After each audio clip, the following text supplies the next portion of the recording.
Raindrops courtesy of our tower camera, but more of this rain will be pushing onshore. You can see the heaviest of the rain. We've got one swath that moved through. Leading edge of another swath is pushing toward the coastline at this hour, just to the south and west of Houston. But these are the latest numbers courtesy of the National Hurricane Center. This is the 10 a.m. update. We're not seeing a huge change from earlier this morning, although we've seen in inner core some radical changes with the center of the system. The center of circulation, the eye wall, if you will, it collapsed earlier this morning, and now we're starting to see it reform just to the north and east where the center was earlier today. And with that, we are still looking at this storm system expected to make landfall somewhere along the coastline between Corpus and Matagorda Bay sometime later on this evening.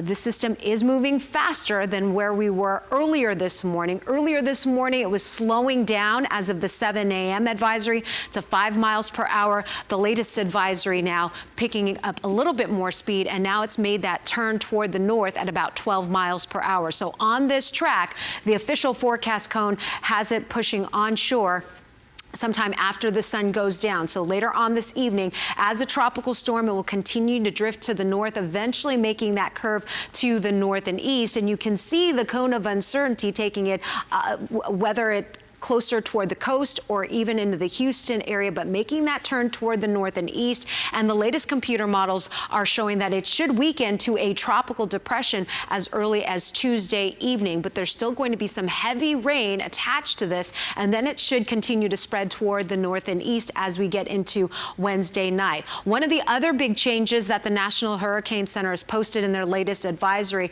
is the extension of a hurricane watch and tropical storm warning. We are now seeing that hurricane watch being extended a little bit further toward the east, toward the San Luis Pass. Earlier this morning, it cut off over Freeport, but as that storm makes landfall as a strong tropical storm, 70-mile-per-hour winds, there could still be some wiggle room for this to make landfall as a weak hurricane, or at least as a Category 1 hurricane. So because of that, they've extended this hurricane watch to also include areas around the San Luis Pass. As I mentioned, the tropical storm warnings continue for inland areas. Harris County as well as Fort Bend and Wharton County added to those tropical storm warnings. And then storm surge watches and storm surge warnings also in effect. Those storm surge warnings have now been extended all the way into toward the Beaumont area, the Sabine Pass between the Texas and Louisiana border. So what you can expect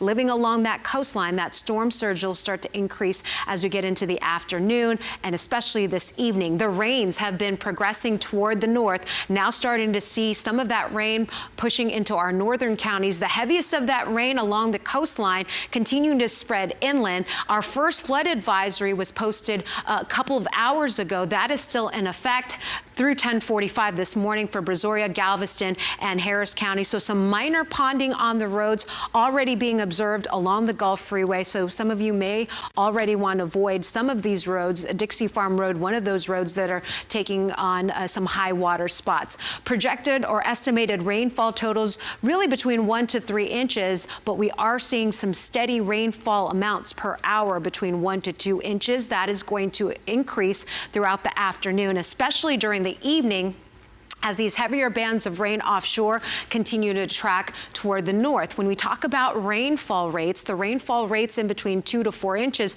is what could really saturate the ground and also lead to more than just the streets being flooded. We're going to have to monitor during the overnight hours, especially along the I-10 corridor and to the south, some of those watersheds, some of our bayous and creeks, which could see some rapid rises. Most areas are doing fine right now, with the exception of just that minor ponding in that flood advisory area, but most areas along I-10 picking up some form of measurable rain, whether it be less than an inch or even some isolated spots. Chambers, Liberty County, the southern fringes of Liberty County already picking between an inch and a half and 2 inches, and some of those areas still taking on some heavy rain at this hour. The flash flood watch now includes 3 additional inland counties that I want to keep you aware. We've got Colorado County, Austin, Galveston, and now Waller County included in that flash flood watch. That flash flood watch through 7 o'clock on Tuesday.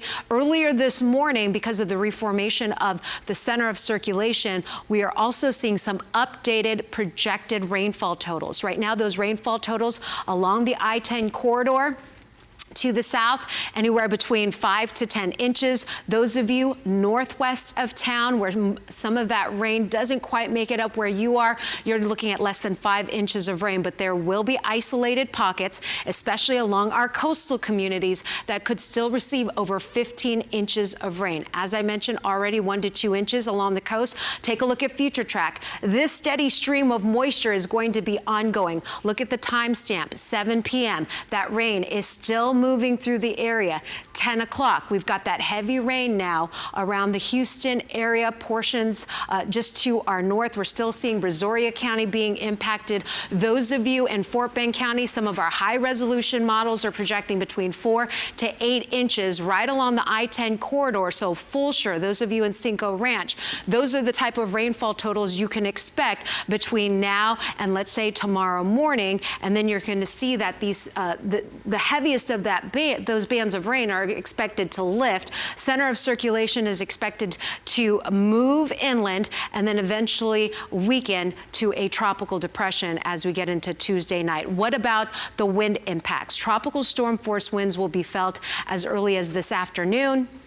And during the evening, already feeling some very breezy conditions along the coastline. Rough surf beginning to develop along Galveston Island this morning. Those seas expected to build. Some areas could see those seas building anywhere between 8 to 10 feet, even higher in some spots. But notice the future winds gusting around 70 miles per hour down toward Matagorda County. And as that system continues to lift up to the north and eventually to the north and east, the worst of those winds will be centered to the east and to the north of where that center of circulation makes landfall. So those of you in Angleton, Pasadena, Galveston, those winds could be gusting anywhere between 40, 50, 60 miles per hour. Again, under a tropical storm warning for the next 24 to 36 hours. And as that system continues to pull toward the north and east, we'll slowly start to see those winds weakening. Sometime tomorrow morning, we'll start to see those winds between 20 and 30 mile per hour gusts. And then I think by